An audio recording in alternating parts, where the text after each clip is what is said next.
Ay, magandang umaga po sa bawat isa.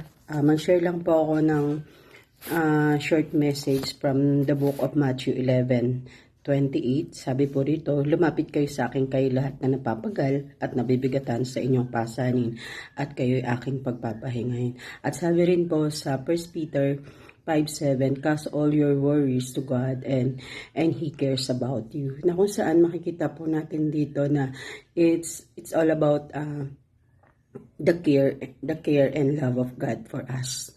Na kung saan masasabi po natin na talaga pong ang Panginoon po ay tunay pong nagmamalasakit sa atin. Kaya po, He always reminding us na tayo po ay laging lumapit sa Kanya sapagkat sa Kanya lamang po, sa Kanyang banal na presensya lamang po, may tunay na kapahingahan. Marami pong pwedeng magbigay sa atin ng kapaguran sa mundong ito na hindi po natin napapansin na agaw na po natin yung pahinga na dapat meron tayo na kung saan lalo na po yung pahinga po sa presensya ng Panginoon. Napakainam po sa buhay ng isang tao, lalo na po sa isang mananampalataya ni Kristo, na alam po natin kung kailan at saan po tayo dapat nagpapahinga sa presensya ng Panginoon.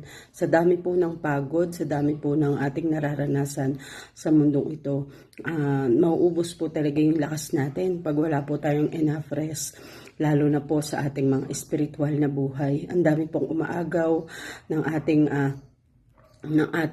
mga isipin, ng ating mga nararamdaman, lalo na po napakadami nating nakikita sa mga social media, sa mga na ang dami mo nang ginagawa, ang dami mo nang nakakadagdag pa yung mga bagay na yun, na kung saan, kaya po ang imbitasyon po ng Panginoon, come to me all you are weary, diba? Sabi pong ganon, lahat po ng mga nabibigatan, lahat po ng mga may kapaguran ay inaanyayahan po ng Panginoon na lumapit po sa Kanya. Sa paanong paraan po?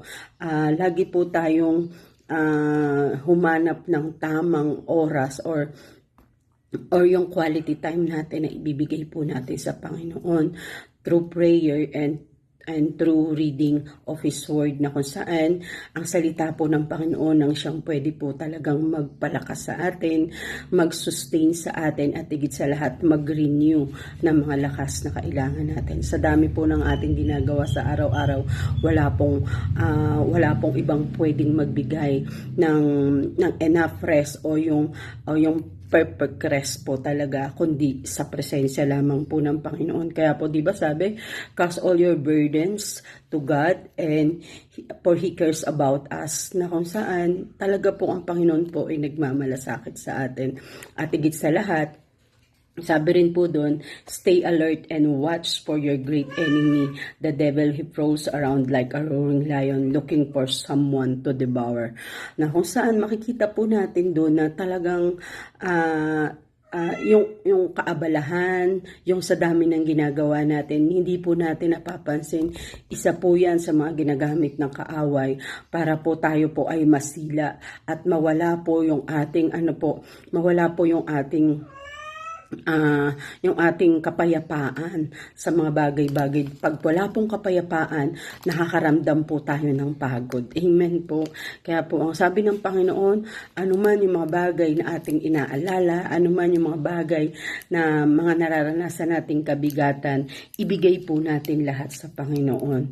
Sapagkat siya po ay tunay na nagmamalasakit sa atin. At sa presensya po at sa piling po ng Panginoon ay may tunay na kapahingahan. Kaya po, mula sa mental, sa emosyonal, hanggang sa ating espiritual, magre-reflect po to sa ating mga pisikal na katawan pag tayo po ay may rest enough sa presensya ng ating Panginoon. Kaya po, iwan ko po uli yung 1 Peter chapter 5 verse 7, cast all your burdens to God and He cares about you. Salamat po at magandang umaga po sa bawat isa. Nawa po ay patuloy po tayong magpahinga sa presensya ng Panginoon through prayer and through Bible reading. Do our devotion or quiet time to the Lord para po sa pang-araw-araw nating kalakasan. God bless us all and to God be the glory.